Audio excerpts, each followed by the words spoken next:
This week on Hooligan Nation, no Peter, no problem. Let's go power pop. We review the album that Gene says he wouldn't let his mother listen to because he hates it so much. Stay tuned for the unmasking of Unmasked. It's not great, but hey, you got nothing to lose. Wanted the best? Well, they retired. So you got two dudes in a garage. Talking KISS.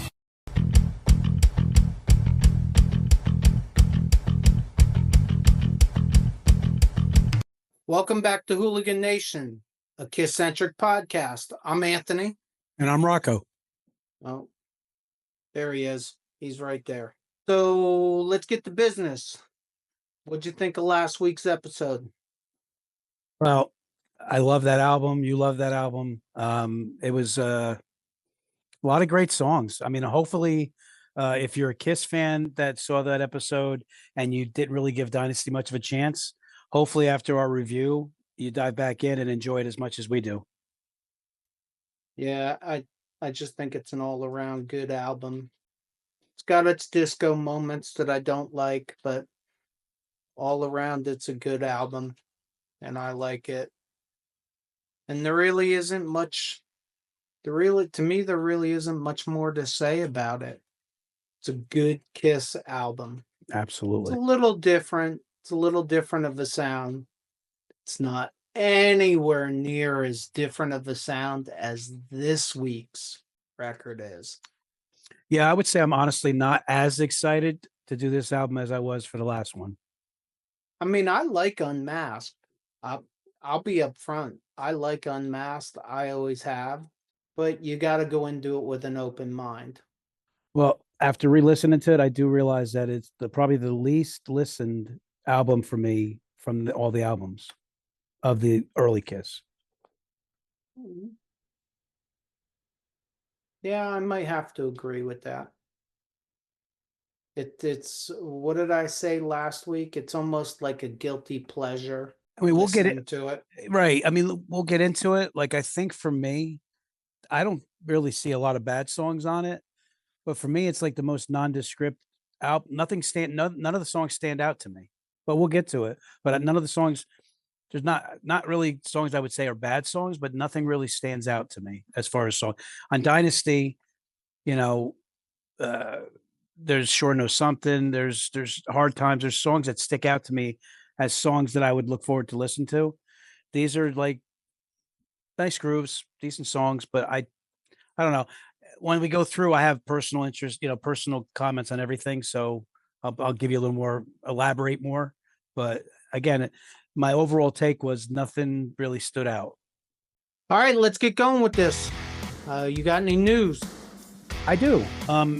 There's a lot to it, and I had written a lot of notes because I wasn't sure when we were going to actually be putting this news out. So this event already happened. A lot of you probably already know. If you don't, there's a lot of video that you'll find on YouTube. They had an event. Bruce Kulick and Eric Singer were the main contributors to it. If you go on the website, Creature Fest, Kiss Cancer Goodbye. It's a fundraiser for curing cancer.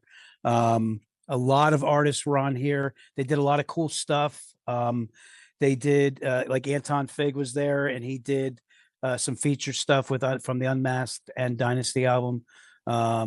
They did The Elder was performed in the album's entirety. The entire thing was performed out by a bunch of artists.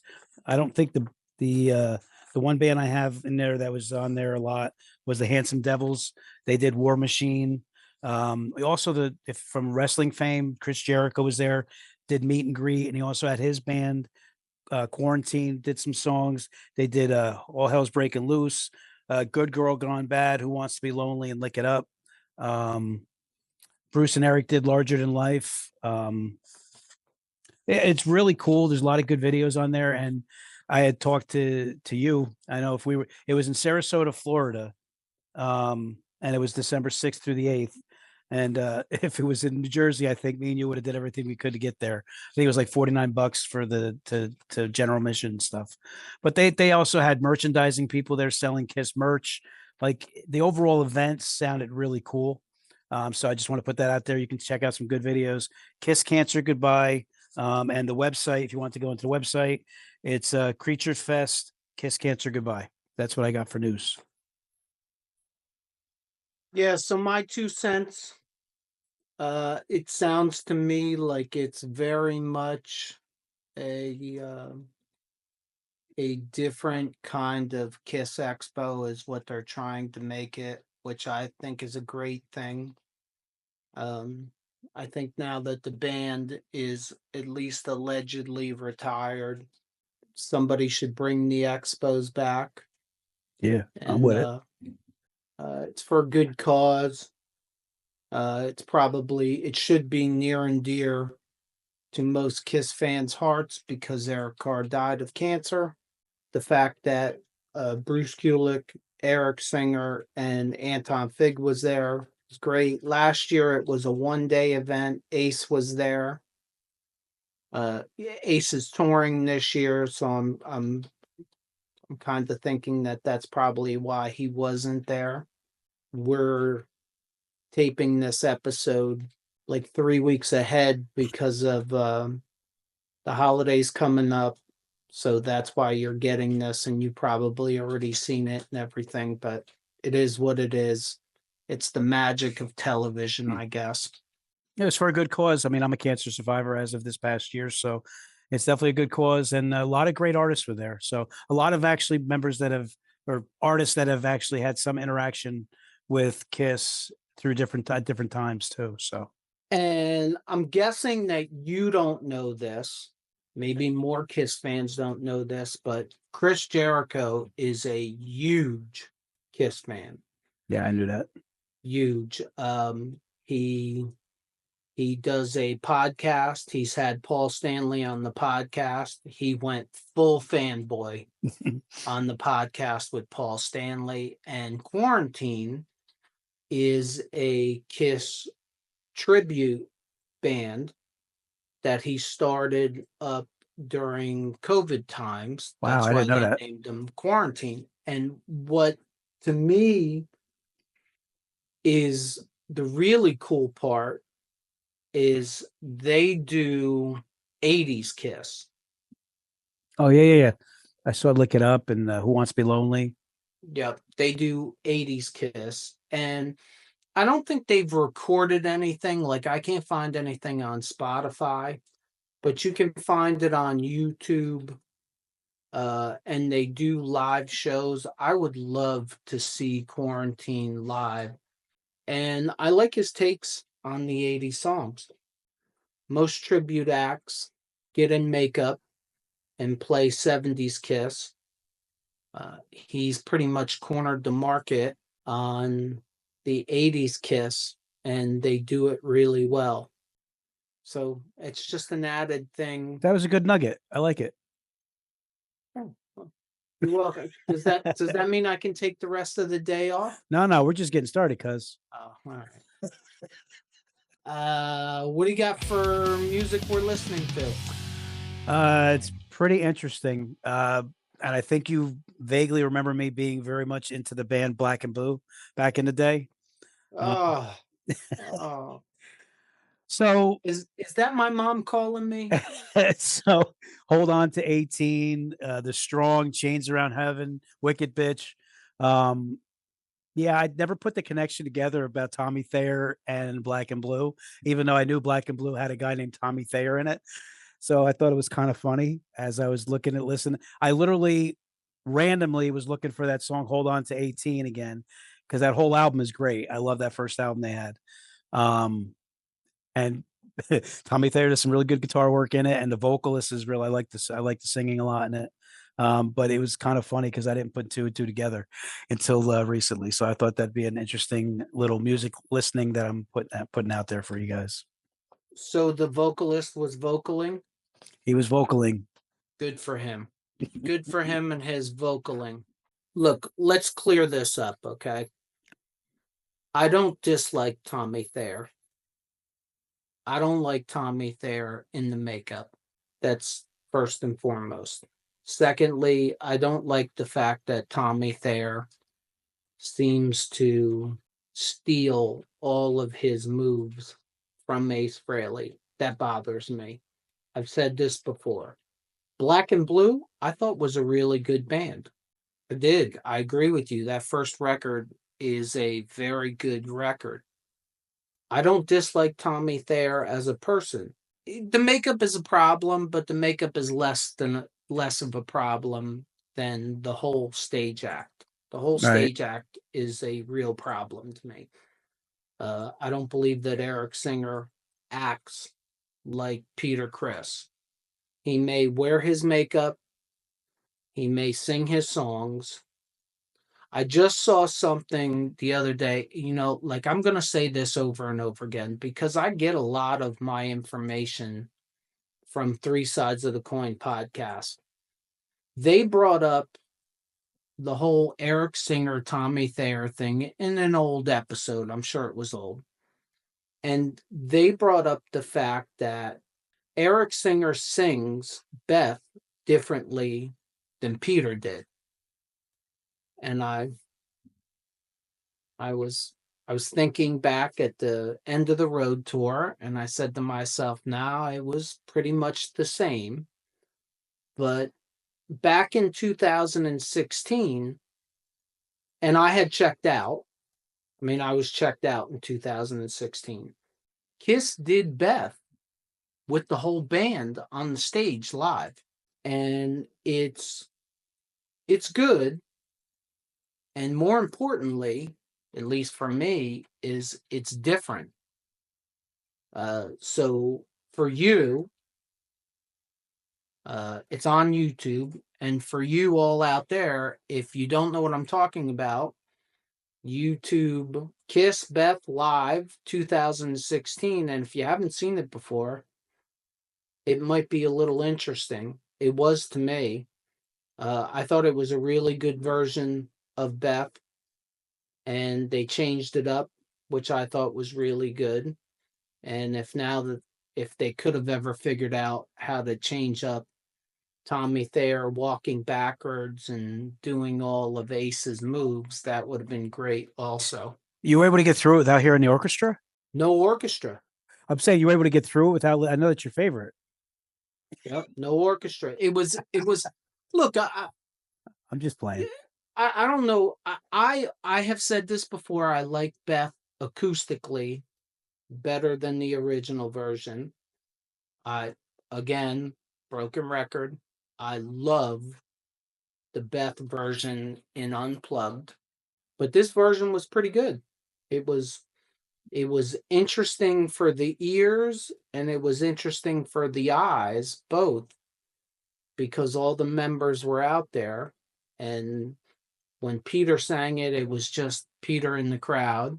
Well, I like different takes on things. Even when they did that, I forget what the name of the album was, where Garth Brooks did a Kiss song, like all these Kiss different. My Ass. Yeah, I thought that I like stuff like that. Different takes and different sounds of stuff. For some from stuff you've heard forever. Which reminds me of something that we're not going to get into, but we should get into in one of these episodes. The God of Thunder remake from, I think that's Rock Honors. You know what I'm talking about? I showed you No, that. I don't think so. Yeah, with Rob Zombie and Slash. Oh yeah, no, that was good. Oh my God. That was really good. They should have put them guys in the studio and had them record that.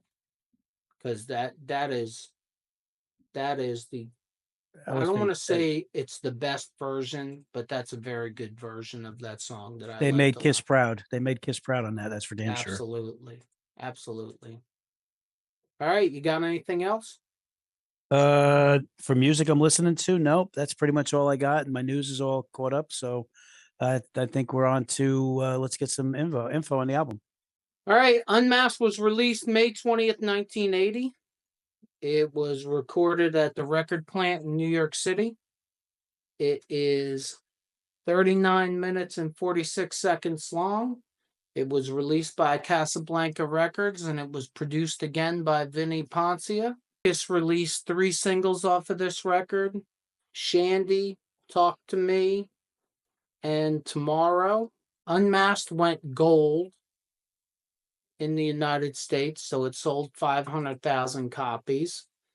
And I found some interesting quotes I thought was interesting from Gene Simmons that I'm going to share for this. And I quote, "It's a shitty album. I'd be ashamed to play it for my mother or anybody else. My least favorite Kiss albums are probably the disco era ones, probably Unmasked. I took my eyes off of the ball and started to trust producers." That's from Gene. That's from Gene. Okay. Gene's not a big fan of Unmasked Or and Vinny Poncia either. or Vinny Poncia, which I have to admit I'm not a great fan of Vinny Poncia. I'd like to see both of these records remade with a different producer, personally. But That's fair. that's kind of always my take, it seems. Unless Eddie Kramer, the Godfather, is producing.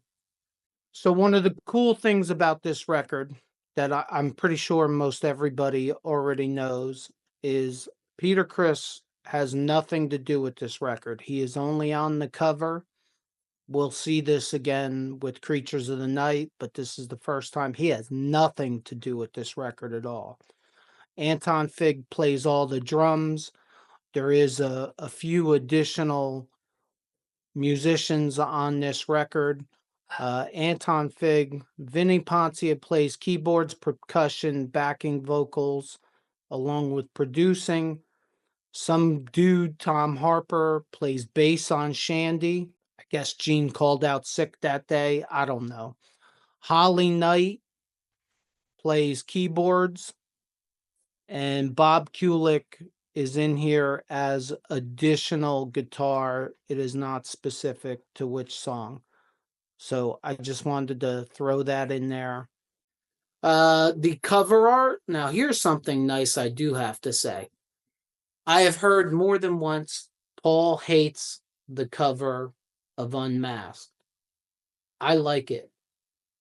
I can't tell you why. It's a cartoon. But I like the cover. I think it's very original for Kiss.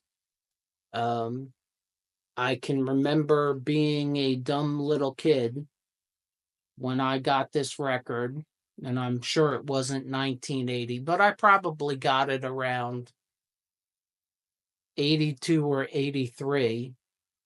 And I really thought that I was going to see Peter Criss unmasked. And not very long after that, I saw Peter Criss unmasked, and I can't remember if it was on the Phil Donahue show or it was another interview, but I can remember looking at the cover thinking that somewhere in there was going to be a picture of the band Unmasked, and I was going to see Ace and Peter unmasked, and then was disappointed when I didn't. They did it in a theme of comic book form, right? Yes. Yeah. The album artwork was done by Victor Stabin. I don't really know much about Victor Stabin. Nothing against Victor, but I don't really care. But I do think he did a good job. I don't care about that. I care about the album artwork. I think he did a good job on the cover. It's one of my favorite covers. It's not my favorite, but it's one of my favorite covers. It's interesting. So that's all I got for album info and album artwork. Hey, Kiss Army, we work hard on this podcast and try to give you the best content possible. If you like what we do, please consider subscribing to our YouTube channel. Also, the podcast is now on all the podcast platforms. So please like and follow us there and give us some 5-star reviews. It really helps us out.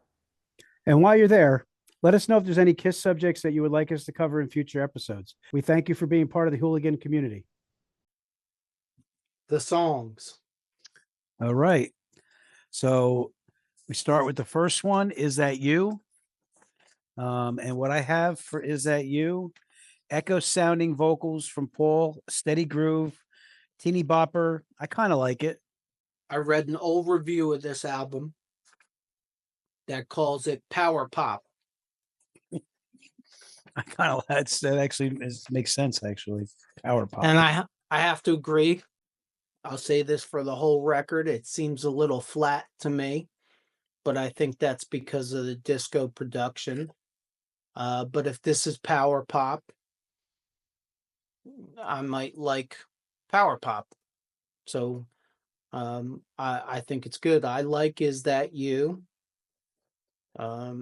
It's a good Paul Stanley song. I mean, you know, it's the era, and they were chasing the popular things at the time. So there's not going to be a lot of knock, I don't think, from me for this record, just because they did Dynasty. You have to go back in history and understand that Neil Bogart was pushing for a disco type record. They go in, they make Dynasty. I Was Made for Loving You becomes a very popular song. They went into the studio with the same producer, and they weren't trying to reinvent the wheel. They just pushed a little farther for this record. With that being said, I think most of the songs work. Not all of them, but most of the songs work, and Is That You is definitely one of them. Well, like I said, I kind of like it. Like I I'm never going to shy away from the fact that I have a very diverse music interest. So I like disco. I like, you know, I don't my core music is Kiss and the heavier stuff and metal. I was definitely a metalhead in high school, but I like disco. I mean I like a lot of different types of music and I can appreciate them. Um, but again, like this, we'll get to each one of the songs like the next one, Shandy. But to me, a lot of these songs don't stand out. They just kind of like are just they're just decent grooves, but nothing that like on the other Kiss albums. For me, that's the one thing that came out of this. On the other albums, you have songs that like stand out more than one, and in this, they're okay. It's noteworthy, even though I'm not really sure his background. But Is That You wasn't written by Paul. It was written by Gerard McMahon. Just want to make sure I don't. Yeah, I just want to make sure I put that out because I didn't say that before I went on to the next one. So, but Shandy is Shandy. Oh, sorry. that's okay. It's written by Paul and Vinny Poncia, and Paul's on vocals. Um, Shandy, I got it's a super disco, sounds like a soundtrack song for a cheesy movie. It's a song for me. An all night song? Or No, just the other direction. Yeah, there's I don't know, that's kind of fun. It's another guilty pleasure song. I I I like Shandy. Um I think I like Shandy because Paul sings it and it fits him very well. it's a unique name. I've never heard the name Shandy. I would like to know what Shandy looks like. And it's also, I have no idea. I've never gotten this. You know where Shandy is very popular? No. Australia. Ooh. They put Shandy, Hmm. I believe up until the end. Whenever they go to Australia, they put Shandy in the set list. What do you got next? You got Talk to Me. Ace wrote it. He And read it and then he yeah, wrote it, or he wrote it and then he read it? I definitely got knocked off my game a little bit. Ace did the writing and he did the vocaling for this one. I love it when Ace is vocaling, boy. I got let's see. So Talk to Me. I like Ace's voice in it. It's kind of a goofy song, but a nice groove. Well, Ace has got two songs on this record.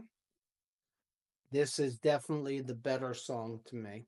I think this might be too much disco for Ace personally, but I still like the song. Yeah, I mean, it's got a again, like I threw shade from the start, but they're not bad songs. It's just not where I was feeling the disco. I was where I was feeling the disco in Dynasty. I was not feeling it in this one. You're drowned by it. Yeah. Well, it's not. I guess it's not technically disco. I guess what the reviewer said is true. You're drowned by power pop, whether you want to call it disco or power pop or whatever you want to call it. It's there seems to be a lot of it. There's no crunch in any of this. It's way too light, it's way too refined. The drums are very refined to me. Um the guitar is very twangy. There's no crunch to it. If me and you were going for a cruise to say Atlantic City or something, like do some gambling, and we were looking for, travel music, I would listen to every song probably. I wouldn't be in a rush to skip something, but it would not even pay. I would probably not even pay attention to them. You know what I mean? It's funny because to me the songs that you the songs that seem the most out of place to me are the two Ace songs. Let's just say that Paul was more suited for this than Gene and Ace was, I think. Oh no, his voice is made for that. Yeah, Paul's Yeah, songs sounded so much better on this record than Ace and Gene's. Now, with that being said, like I like Talk to Me. I'd like a little more crunchier guitar. I'd like a little more booming drums. And Talk to me would be a very good song. the hooks on these songs, they're all different, but there's definitely similarities to the hooks on every one of these songs. The timing of them. What made me think of that? I was just thinking of the next song, and it's just phrasing is like very similar with almost every one of these songs. Because I thought about "Talk to Me" when I started thinking about "Naked City," the next song, which has a lot of people involved in it. Gene does the writing with Vinny Poncia, Pepe Castro, and Bob Kulick are all involved in making that song, and Gene does the vocals. I And I like like Naked City. I like the chorus. The chorus is really in a naked city. The chorus is cool. Yeah, I like Naked City. Doesn't overpower me with power pop or disco. I I put like the Gene's arrangement could be vocals on it. yeah. I put the other thing I put on here. The arrangement could have been smooth. Could have been smoother to make it an even better song. But the chorus is awesome. I love the chorus. Yeah, you can't stop singing it. Like I am right now. Yeah, me too. His voice is great in this. You're right about that too. Mm-hmm. It's like the cross between the Demon and Gene the Fifth Beatle guesting on a Donna Summer record. Yeah, I could see that. I like Donna Summer. Right. I like Donna Summer too. I don't know if I want Kiss to sound like Donna Summer, but for Yeah, I some don't. reason, mixing the Demon with the Beatles in a Donna Summer setting seems to me that it works.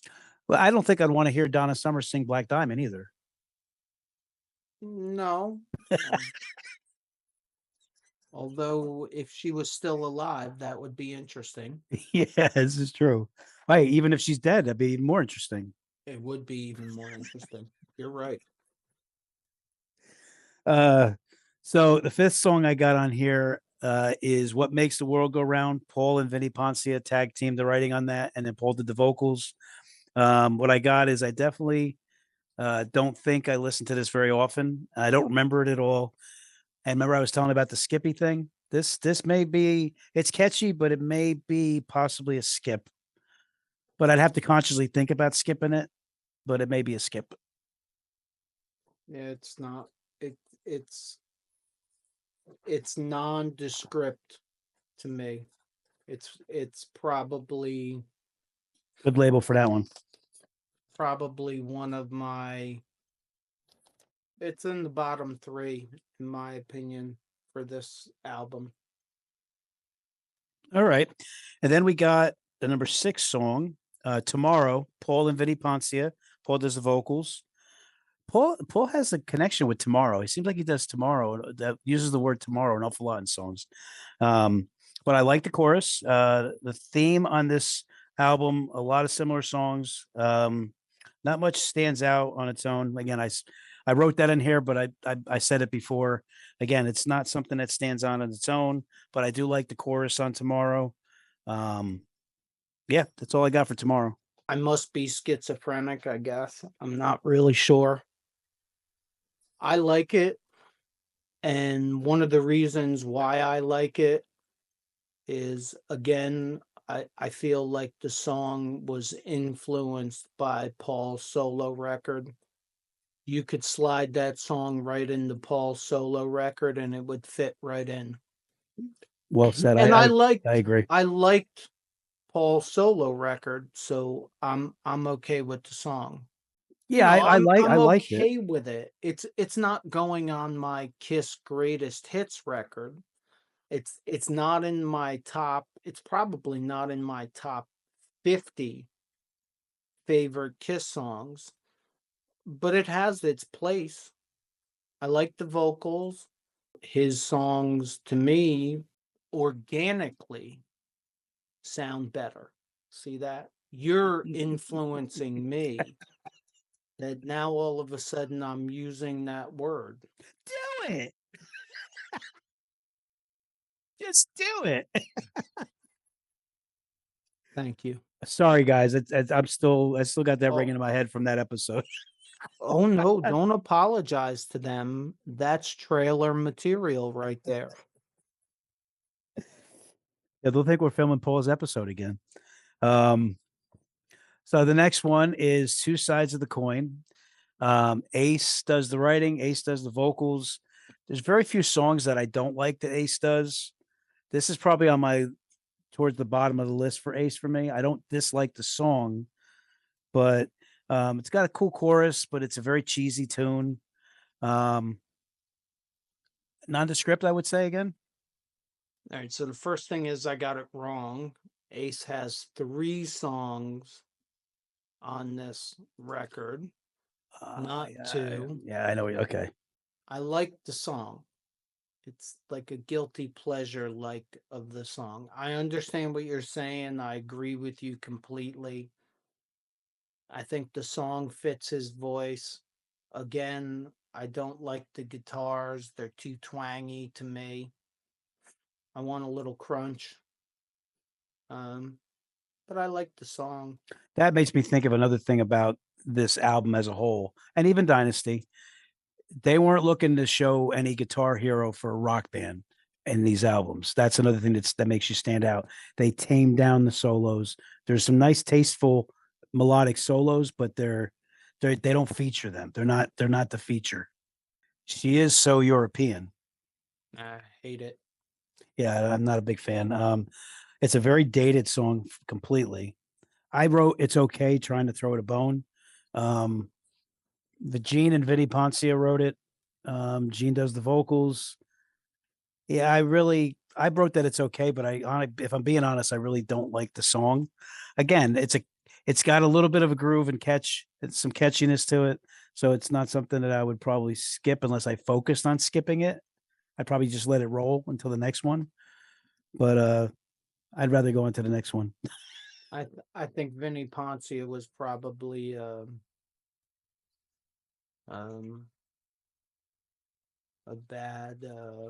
Influence. bad influence on Gene. Again, Yeah. like I like the Demon Gene. I even like the Fifth Beatle Gene. This is too far. It's just too far to Well, some other place. remember you said he didn't have supervision on the solo album?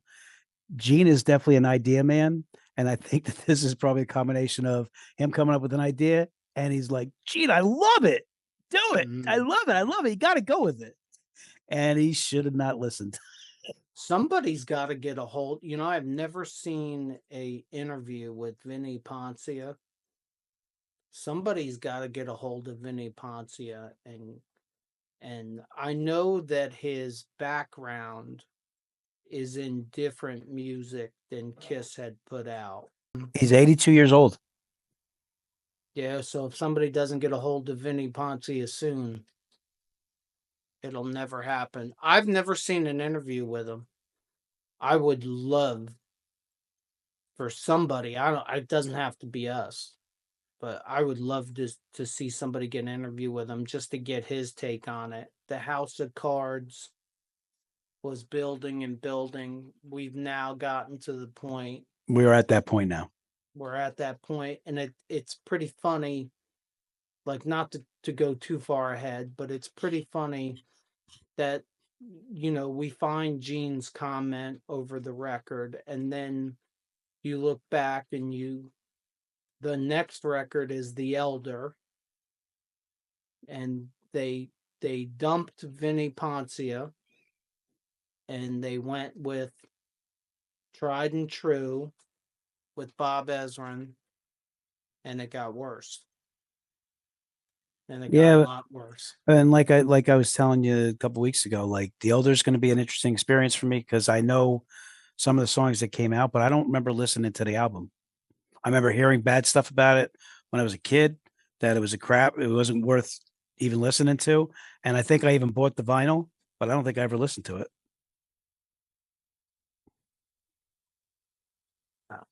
And I know some of the songs like The Oath. I told you I heard The Oath.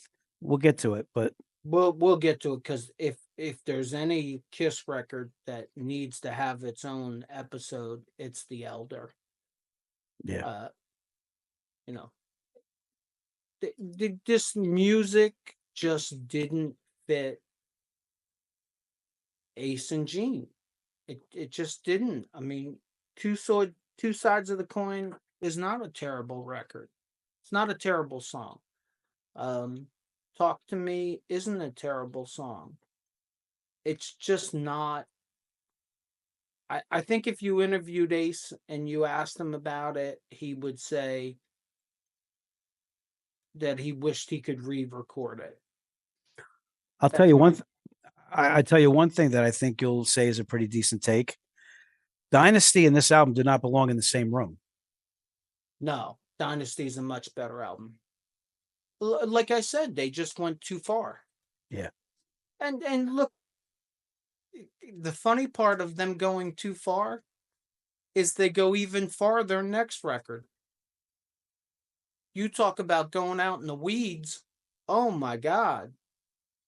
Well, they were trying to write The Wall or Sergeant Pepper's Yellow Submarine. They were trying to be a conceptual album, and we'll get to all of that with The Elder.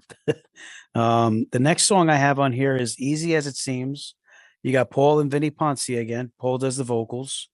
And what I put on here, I like it. Chorus is good. A lot of heavy keyboards in it. But I actually put on here flat out that I do like it. So there's like two songs I think that I actually like can say I like. So I put on there that I like it, but it's not something that I'm going crazy for, but I put on there I like it. Again, Paul seems to be the most comfortable in this. I like the song. It's hooky, it's catchy. I listen to the song. I don't skip it. It's unfortunate. It's not disco. It's not rock. I don't know what it is. And I think that's the hardest part of it, is your brain doesn't know what the hell you're listening to. I mean, look, we've gone over this. We're both on record saying we like all different kinds of music. Look, last episode, yacht rock. Yes, I like a couple yacht rock songs. I like a couple Billy Joel songs. I like a couple Spice Girls songs, Madonna. God, I love Tiffany. Right? I mean, you know, Biggie, House of Pain, Tupac. You, I could just go on and on and on with different kinds of music, but I know what I'm listening to. When I put a rap album on, I know I'm getting rap. That's what I'm listening to. When I put the Spice Girls on, I know I'm getting pop. When I put a Kiss song on and it's Unmasked, I'm just not sure where I am. I can still like it, but I sure as hell can't picture myself at a Kiss concert with, you know, That's easy as it actually seems. that's interesting. You put that kind of perspective because that's something I never even think of with some of these songs. And I think the brain does that. I do. I mean, like, I don't want to get crazy into psychology or anything, but when you walk out into the snow, you know it's cold. You know what this album is perfect for? It's going to make you laugh, and it won't have any perspective for anybody listening, probably. But when we were kids, we went to a lot of birthday parties at Roller World. This is with the disco ball in the center and the lights. This is an album that will work out great at Roller World with roller skating. And look, and that's funny, but I think that's what they were going for. Well, they I hit a home think run then. I think that's what they were going for. Was it was the disco era. I mean, look, it was 1980. They were chasing popular. They were, by all accounts, on top of the world still. It was crashing down behind the scenes, but it hadn't crashed publicly yet. They were chasing roller skating rinks. They were chasing disco single hits, power pop, that kind of stuff. And a record like Unmasked has to be listened to, like I said, Gene's solo album. If Right. you don't look at the stamp on the front cover that says Kiss, your take might be a little different. As far as Kiss albums goes, this is probably one of my least favorites Same here. because Same here. because it's the farthest away from the Kiss sound. That's not saying that there aren't certain good songs on there. I can say there aren't really any good Kiss songs on here, but there's good songs. Hmm. So the last one, it was written by Ace and Vinny Ponce again, with Ace on vocals. A little bit schizophrenic on my take on this one. I Are you? really don't like the chorus. There's some really cool riffs, good guitars, and it's easily my favorite on the album.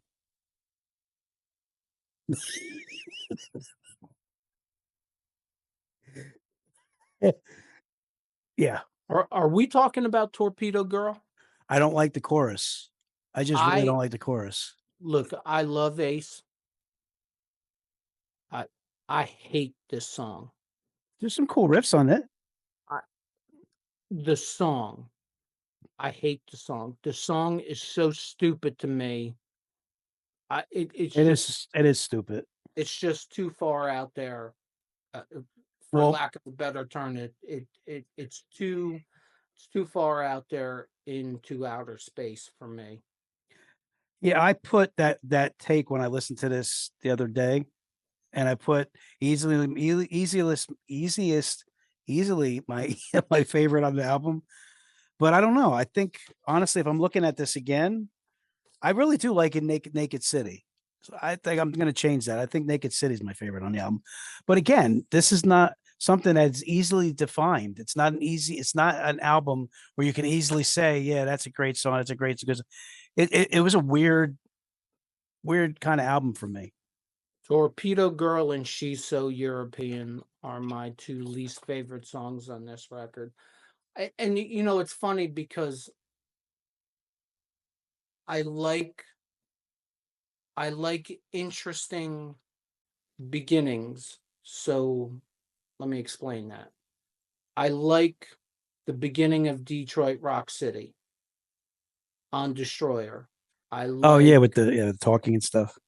I like the beginning of Radioactive.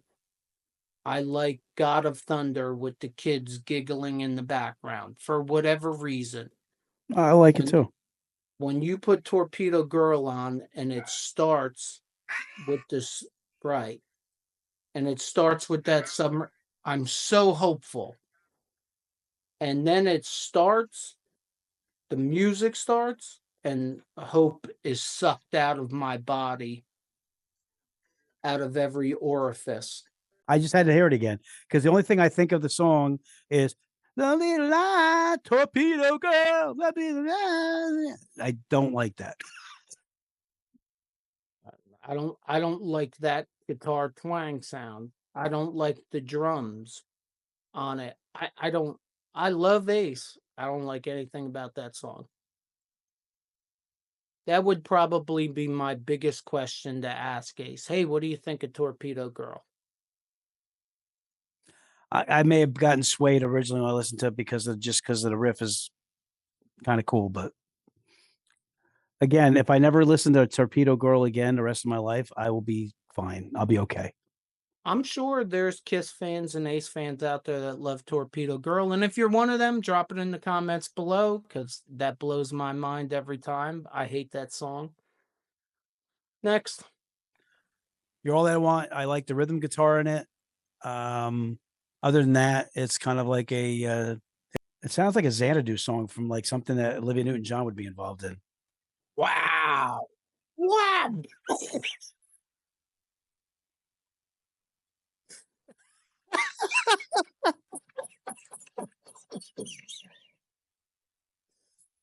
I mean, I like Olivia Newton-John a lot. She gets physical. Kiss Army, you heard it here first.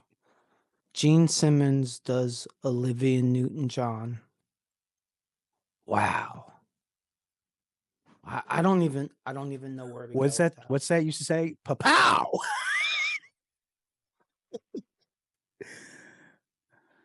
Man, that's like a sledgehammer to the forehead, boy. It reminds me a lot of Xanadu by Olivia Newton-John. I'm pretty sure in Gene Simmons' 50+ year career, I'm pretty sure that you are the first person that ever compared him to Olivia Newton-John.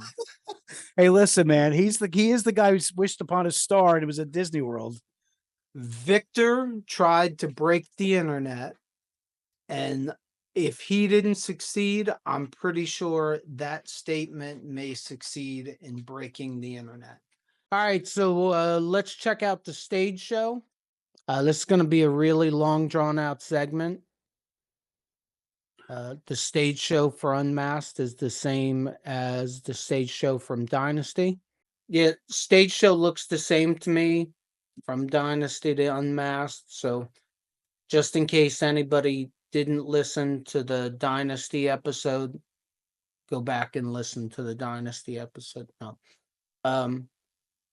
I love, I don't know why, but I love the stage show, the Dynasty Unmasked stage show, the contrast of the white and black, the two ramps, the there's platforms on the top of the amps.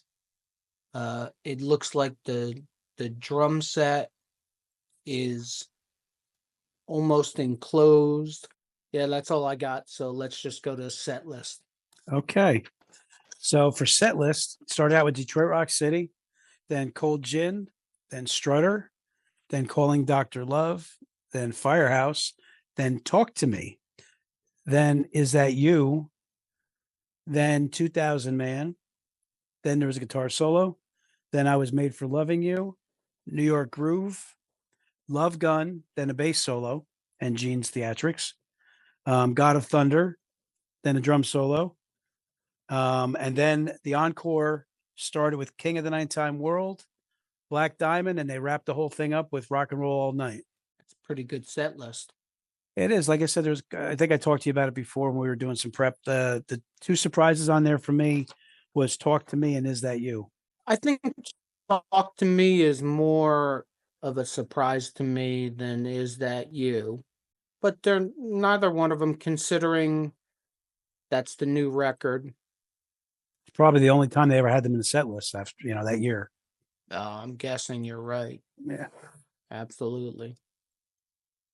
But it's a pretty good set list. I mean, they're all good set lists, pretty much. Being a KISS fan, gotta be tough. Gotta be tough to be unhappy with a set list or incredibly happy with a set list. I was gonna give it devil advocate on the other side. You got so many songs like, dude, I want to go see Gene Simmons live because I want to hear Radioactive. Me too. I mean, that really, that's the reason why I want to hear Radioactive. I want to hear Charisma. So because you just knew in our age bracket, you were never getting any solo albums other than New York Groove. If we make that show, we may actually get them to do When You Wish Upon a Star live. Great, can't wait. The Demon singing me When You Wish Upon a Star. I can bust chops. I love the guy, so I can bust his chops. Yeah, man. I love him too. just makes me laugh. To wrap up Unmasked, it's interesting. Yes. Different. Yep. The power pop statement is gaining steam with me more and more. I don't think that Vinnie Poncia was the right decision. Now looking at it, might have been a time to call the Godfather back. Might have been a time Eddie to call Eddie Kramer back. Especially after every Dynasty. time I'm out, they pull me back in. After Dynasty, if they would have brought Eddie Kramer back in, he might have righted the ship, and the Elder might have been different. Well, if Eddie Kramer, it definitely would have been different. You know. You know what? I got absolutely. Yeah. I mean, my biggest thing again is what bothers me is how much I praise Dynasty. I don't like that these two albums try to get clumped together with that, because Dynasty to me is day and night from this album. Yeah, I can't go with day and night. They're different, but they're going down the same road. Stylistically, Unmasked is just farther. Yeah.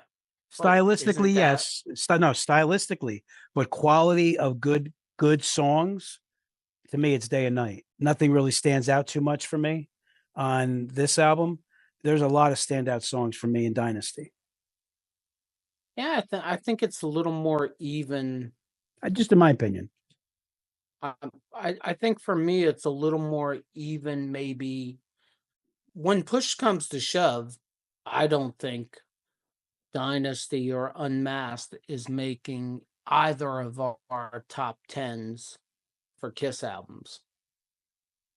So it's I don't think either one of them are making. I can tell you right now, I promise you, Unmasked is not making any top 10 lists. Oh no, Unmasked definitely not. But Dynasty, yeah, Dynasty's up there for me.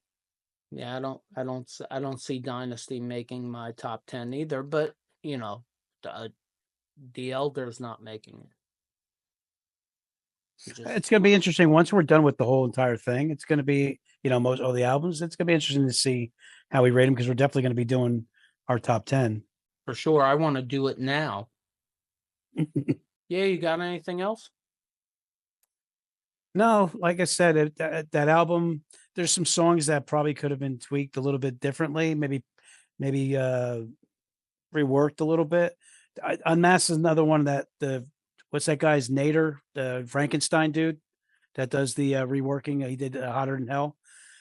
This is definitely an album I would be curious to see him tinker with and see if it would be a little bit different. The songs are not horrible. They're most of the songs are not songs I'm going to skip, but it's a forgettable album. It's not like all of a sudden I'm looking to listen to something from Kiss. It's probably like I said, it's the least listened to album that I've listened to of Kiss from the first era of Kiss. Do you put The Elder in the first era of Kiss? I do. Yeah, but I haven't listened to The Elder yet. We haven't done that yet. Right, which means that you've listened to The Elder less than you've listened to Unmasked. Okay, I stand corrected. Yeah, but you did list a couple songs that I didn't realize was from The Elder, and I was like, "Oh yeah, World Without Heroes, I like that song." The Oath, I like that song. So far, what I think about The Elder is got me curious. That's why I haven't listened to any of it yet. So I'm looking forward to a nice fresh take when we go into The Elder. Oh yeah, just start with just the boy. That'll level the playing field. That one you have me nervous that I'm going to dislike it more than I like When You Wish Upon a Star or Rock and Roll Party. Oh,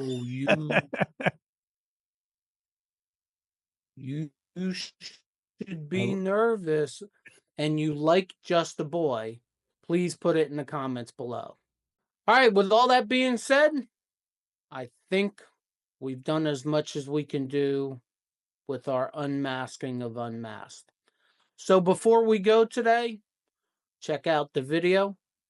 Doing that, check out the video that I'm going to put up here. Not sure what video it's going to be, but I'm sure you're going to like it and it's going to be good. So check that out.